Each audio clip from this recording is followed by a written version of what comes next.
Get better every day. Socrates didn't know much. There wasn't much he held for certain. But he was sure, he said, that we cannot remain as we are.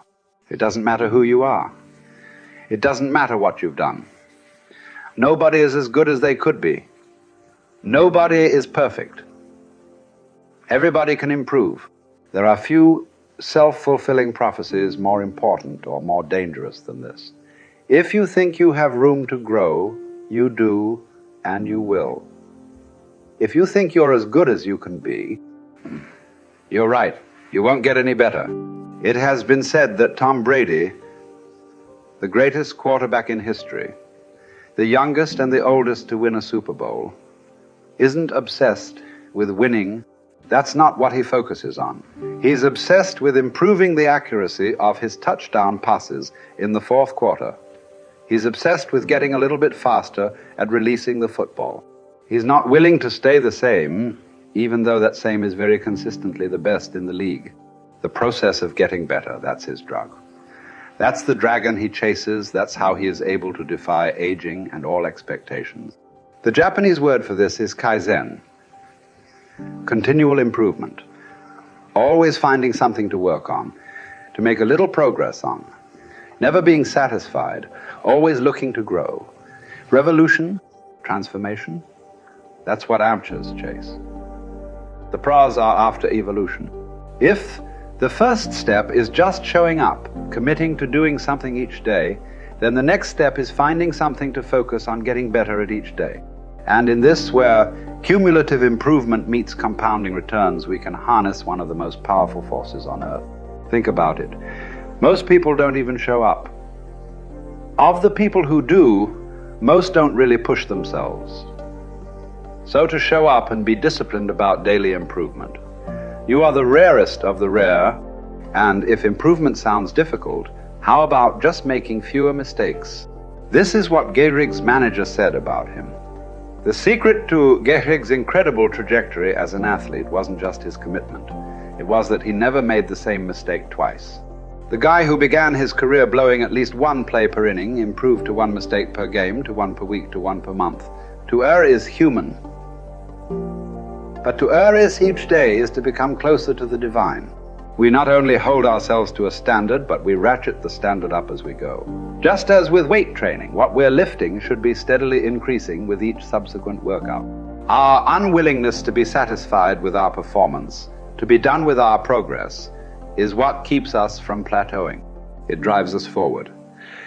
Is it a little discouraging that we never seem to arrive? That our standards rise just out of reach of our abilities? Absolutely not. We move the goalpost so the game doesn't get boring, and more important, so it never ends. Ultimately, this brings us more pleasure and more satisfaction. We reach heights we'd never have been able to see otherwise. Do you want to be rotting or ripening? Are you getting better? Because if you're not, then you're probably getting worse. Anyone, whether they're a professional athlete or a house cleaner, can get better at their job. You can get better at being a person, a citizen, a son or a daughter. You can get better at how you think, how you focus, what you think about. Just as one person delights in improving his farm and another his horse, Epictetus would say, riffing as it happens on Socrates, so I delight in attending to my improvement day by day. He said this as a man who clawed his way out of slavery. He said this from exile. He said this as one of the wisest men in the ancient world. And still, he was focused on how he could get better every day, in every way. One can imagine that for Epictetus, this discipline would have been extremely helpful in those dark times, because it gave him something to focus on, something only he controlled, not his master, not society, not his station in life. But this discipline is also helpful in the good times too, preventing one from getting too cocky or complacent. It doesn't matter what the scoreboard says, or the bank balance, or the sales figures, or the headlines. You know whether you're getting better or worse, whether you're making progress day to day. And if you are, wonderful. If you know there is room for improvement, also wonderful. Either way, your marching orders are the same. come what may, success or failure, fame or misfortune. A focus on progress lets us look ourselves in the mirror with pride and ignore all the commotion in the background. It's the journey of a lifetime. In fact, that's the way to think about all of this. How much progress could you make if you made just a little each day over the course of an entire life?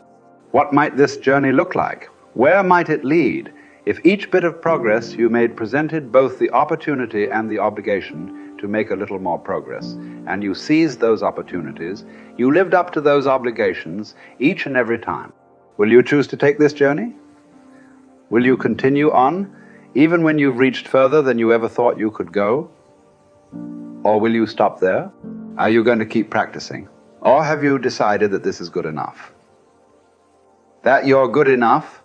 Will you remain as you are? Or become what you're capable of? Because once you stop getting better, there's only one direction to go. Do the best you can. The Emperor says in Marguerite Yourcenar's beautiful novel Memoirs of Hadrian, do it over again. Then still improve, even if ever so slightly, those retouches. It's a beautiful irony. You're never content with your progress, and yet you're always content. Because you're making progress. What does it mean to live an infinite life? Clearly, our lives are finite. We're born, we die, we come, we go. But life is infinite. The game of life will continue with us or without us. Which means every single one of us has a choice.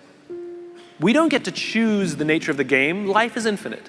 We don't even get to choose if we want to play in the game or not. Once you're born, you're in it. We get one choice. Do you want to play with a finite mindset, or do you want to play with an infinite mindset? To play with a finite mindset means waking up every day and saying, I'm going to be the best, I'm going to be better than everybody else, I'm going to accumulate more power, more responsibility, more money, whatever it is, whatever your metric is, I'm going to get more than anybody else. Me. And when you die, you take none of it with you. Or we can choose to live our lives with an infinite mindset, which means I'm going to leave this world, this school, in better shape than I found it. It means I'm going to devote my life to see that those around me rise. And we know that we're living with an infinite mindset because our obsession is seeing that we have an impact on the lives of the people around us. We've all had teachers, and some of you are those teachers, where 20 or 30 years from now, I can go to one of your students and say, you're a remarkable human being, you've accomplished so much in your life. How did you become the person you are today? And they will tell me your name. We all remember the teacher who believed in us. We all remember the teacher who had our backs. We all remember the teacher who saw something in us that nobody else saw. We've forgotten all the others, but we remember those couple. And that's what it means to live with an infinite mindset. It means we divert ourselves to that mindset for everyone in our lives. That other teachers will say that about us. Other principals will say that about us. Other students will say that about us. Our friends will say that about us. I am who I am today because of you, and I will commit to live the same life that you taught me how to live. And you will literally live on beyond your own lifestyle, your own lifetime. That when you're gone, others will carry your work for you. This is what it means to live an infinite life, and it is just a choice.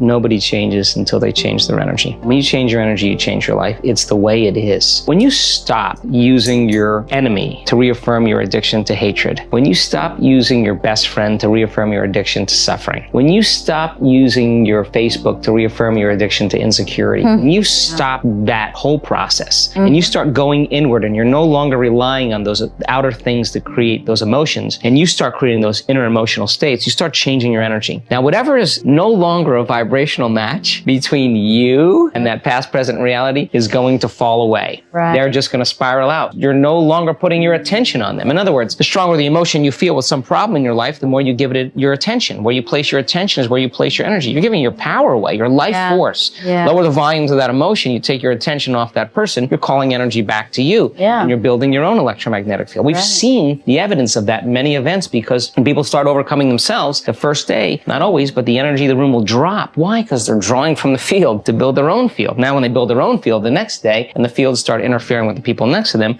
whoop, the energy in the room just keeps going up. So now there's no longer a vibrational match between you and your coworker. Be prepared, because that old known thing is going to fall away because you're no longer emotionally and energetically connected to it. So then when you get in that state, it's not a time to try to put it back together, because at the same time these things are unraveling and they're moving towards chaos, and chaos is just unpredictable order. Right. It's novelty, the newness of an experience that you can't predict is chaos. If you apply the formula, and all potentials in the quantum field exist as electromagnetic potentials. They are possibilities. When they begin to synchronize coherently, your brain and heart, you got a strong Wi-Fi signal, because now you're putting out a very laser coherent signal. Right. When there's a synchronization between your energy and that potential that exists in the future, but it really exists in the present moment, because that's where they exist in the quantum. Now you start to see synchronicities in your life, and those are breadcrumbs from the field, like keep going, you're onto something.